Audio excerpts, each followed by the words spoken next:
Great. Thank you very much. It's great being here. So over the next 15 minutes, I'm going to give you an overview of how we implemented telemedicine in the emergency department. Now, a lot of you are probably going to scratch your head and said, how and why did they ever decide to do that? So I'm sure several of you have been to an emergency department or have had a family member go to an emergency department. I don't think most people wake up in the morning and say that I'm going to go to the emergency department today. Despite the ACA, the number of ED visits continued to rise. From 2006 to 2014, it went up about 14.8%, and they continue to rise. So emergency departments are faced with overcrowding, inefficiencies, and adding to that, the Center of Medicaid and Medicaid Services, who we call the feds essentially, have now held hospitals and emergency departments accountable for efficiencies. How long does it take for you to see a patient? What's the walkout rate? How long are patients spending in your emergency departments? And they link these to reimbursements as well as public ratings. So in order to address these challenges, emergency departments at New York Presbyterian-Weill Cornell Medicine, we decided to come up with innovative strategies and initiatives to address both efficiency as well as patient experience. So a lot of times you hear that it takes a village. It really does. I'm going to explain to you how we implemented our telehealth express care service, which is just one part of NYP's approach. Now, all of these key stakeholders, if you take even one of these out, the program would have fallen apart. I always tell everyone, if you have an initiative and you want to know if it's going to be successful or not, there's two departments you have to get involved: legal and finance. If one of them say it's not going to work, you pretty much aren't. It's not going to work. So we got our corporate compliance, our legal folks, finance folks, all on board immediately. What I've seen and what happens a lot of times, departments and people come up with great initiatives, and if they don't get those two departments involved, a lot of times those are very challenging. So now, how many of you have been to an emergency department or have had a family member? Now, almost every single person. Now, how many of you feel like this every time you go? Every single person, right. So it's really challenging.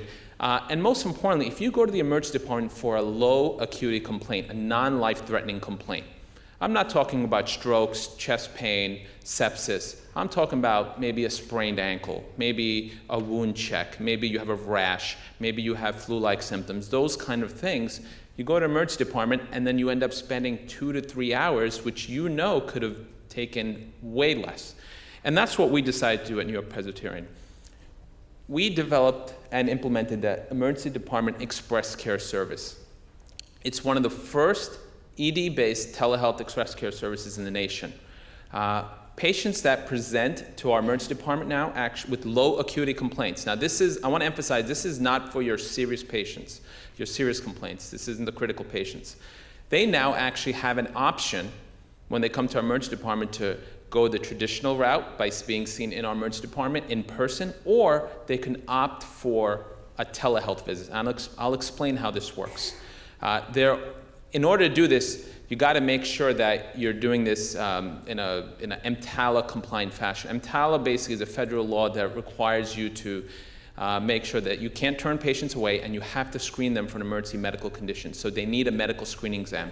So we do that with the PA or nurse practitioner, which we had already. We didn't put in any additional resources in terms of additional physician assistants, nurse practitioners, or nurses to do this. All of these patients are actually discharged directly from the room. They don't wait. They're actually seen by a doctor in the room. All of them get a follow-up phone call from one of our nurses. So the analogy we like to use is, why did they do this? So years ago, and every single city, there are a bunch of banks, right? On every corner, there's a Citibank, there's a Chase, and they put up all these banks. And then in every single bank, what do? They actually put an ATM.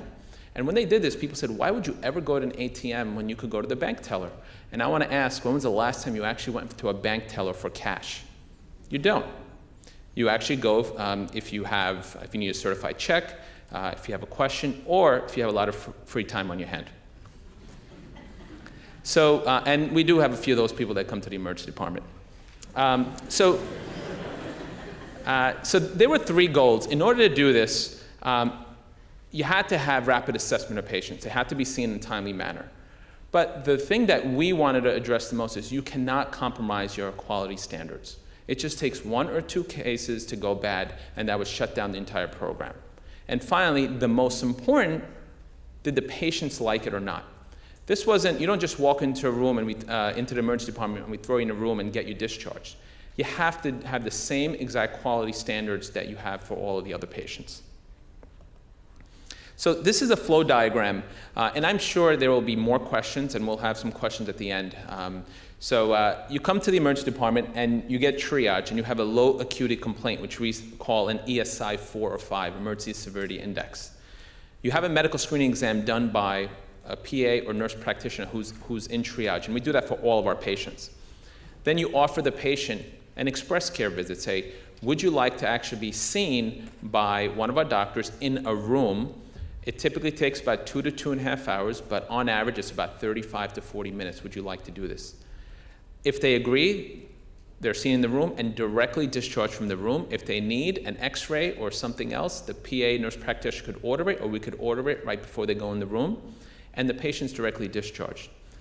Majority of patients that you offer this to are actually want to do this. I would say only about 5% of the patients refuse this. And I will tell you, that was actually very surprising. When we did this, we met with the innovation team. We didn't know where this was going to go. We knew we had to do something to help improve efficiencies as well as patient experience. And I'll show you some of the data and some of our quality control that we do for these.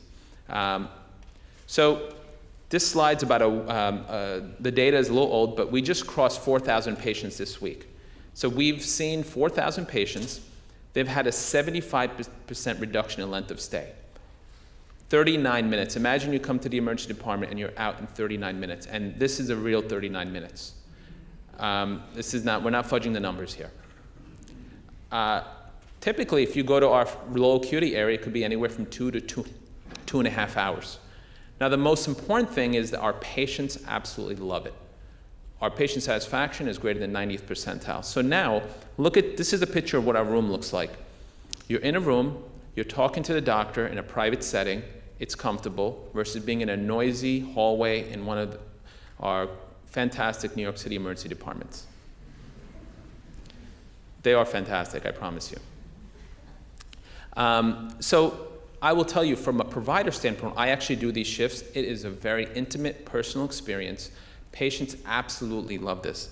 Now, when we first started this, we thought this was going to be just our younger patients, our millennials, who always are on the go, don't have time for anything. They want, surprisingly, over 20% of our patients are 60 and older. We've actually taken care of 2 patients that have been 99 years old. So it's been extremely, it's been a great experience seeing all the great feedback from our patients. I'll share some of the comments with you.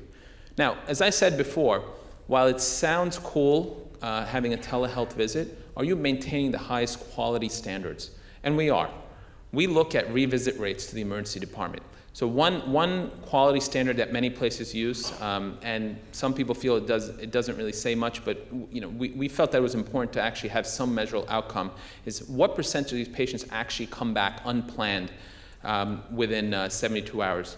And our traditional percentage is 5.1%, and this is 1.4% of these patients. Most importantly, not a single one of the 4,000 patients have actually come back and gotten admitted to the hospital. Now that is tremendous. Watch, let me knock on wood, because today we will have our first patient somehow. And more importantly, how many patients actually walk out after you're being seen, after evaluation? And we've only had about 3 patients that have walked out of 4,000. And that is really a great number. Now, some of you might say, well, why are these patients coming to the emergency department in the first place? They should be going to their primary care doctor. This is a complete waste of resources. We agree. A part of this program is really to link people up with primary care physician and specialists that they didn't have access to. Access is a big issue. So I would say on average, about 20% of our patients that go through this telehealth express care service actually get guaranteed follow-up appointments with a primary care doctor or a subspecialist before they leave. And that's really helped a lot. Now, these are some patient testimonials. that some of our patients are saying. I really like the virtual visit. It is the way of the future. It was great. It was a great experience, better than the doctor was in the room. I would definitely do it again. The virtual visit was like an easy pass lane for the ER. The doctor was great and the service was fantastic. These are routine comments that we're getting from our patients. And I will tell you, if within the first several weeks, if we had any negative patient comments, we would have shut this program down.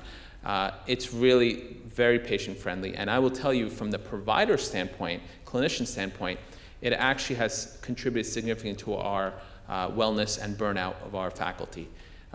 We have an option to see patients in a different venue. You're still busy, you're still seeing patients, but it's completely different. It actually allows you for a more personal experience with the patient and has contributed to our well-being and wellness as well for our doctors. So when we did this, we were committed to really making this an academic program. Not just putting up a telehealth program, but really studying the outcomes and patient experience and also learning and improving on a continuous basis. Just 2-3 weeks ago, we were notified that we are going to be receiving the 2017 Emergency Care Innovation of the Year Award.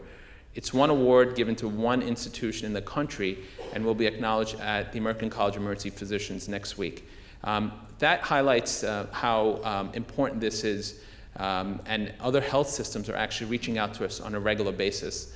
We've had over 24 healthcare systems that have actually come, either done site visits or asked us questions of how they could implement this. There isn't a single emergency department or healthcare system that is not undergoing the same exact challenges of improving efficiency, maintaining quality, and high patient experience. We've been featured in the New England Journal of Medicine, Wall Street Journal, and have already had several peer-reviewed publications on this topic. So some of the lessons learned, it really requires a top-down, you have to have top-down support.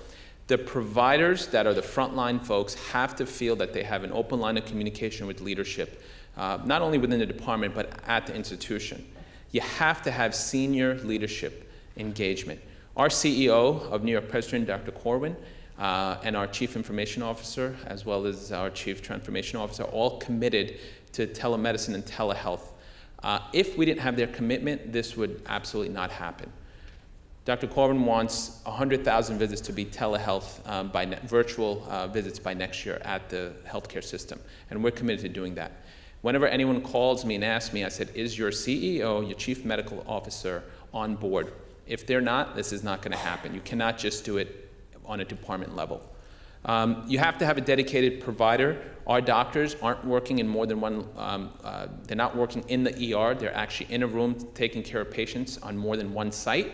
So we're seeing patients at Weill Cornell, at Lower Manhattan, and we'll hopefully expand the role to other sites. You have to manage staffing concerns and sensitivities. When we first rolled this out, people thought just the doctors were surfing the internet, were on Google and hanging out. While everyone's working really hard. Those are some challenges. Any new program, you're not going to have a lot of volume, and you have to manage those sensitivities, especially by other staff. And you have to have a robust QA program. You have to look at the quality. You have to make sure you don't have bad outcomes, and also what patients are saying. So this is just one part of our telemedicine portfolio that we have in our department, as well as New York Presbyterian, and you're going to hear more on the speaker panel. We are now, these same physicians who are providing care are also now consulting with nursing homes. So before they send a patient to the emergency department, they're actually doing a telemedicine visit with one of our physicians to make sure, number one, is it appropriate, or could we guide them so they don't have to end up in the emergency department. Once you get, and if you've ever had a family member in a nursing home, there is nothing worse than getting that phone call saying that your loved one just landed in the emergency department. If they don't need to be there, we're trying to prevent that from happening. We're also going to be in some pharmacies in New York. There's going to be a kiosk, and it's not official, but you will be hearing about it shortly, where patients that come to pharmacies will have an option to talk to one of our physicians. We're also trying to reduce readmissions for heart failure patients by the use of paramedicine, by using a paramedic to go to their house and doing a telemedicine consult with one of our physicians. And this is really the future. You are going to find more and more insurance companies, managed care plans are going to incorporate virtual health care into their benefits package, and we're working with our own employees to actually offer this service from home. One thing that I haven't talked about is our app that we offer, the NYP On Demand, and you'll probably hear more about it in the next segment. So this is a brief overview of the Telehealth Express Care service. I'm sure many of you have questions. I still say don't run to the emergency department. Please go to your primary care doctor if you have a hangnail or something very minor. But you know, access is a big issue, and sometimes we are the only safety net, and patients are going to come to the emergency department regardless. So thank you very much for your time, and look forward to hearing your questions later on. Future of Care is New York City's premier community for healthcare innovation. To learn more, subscribe to our channel and visit our website at futureofcare.nyc.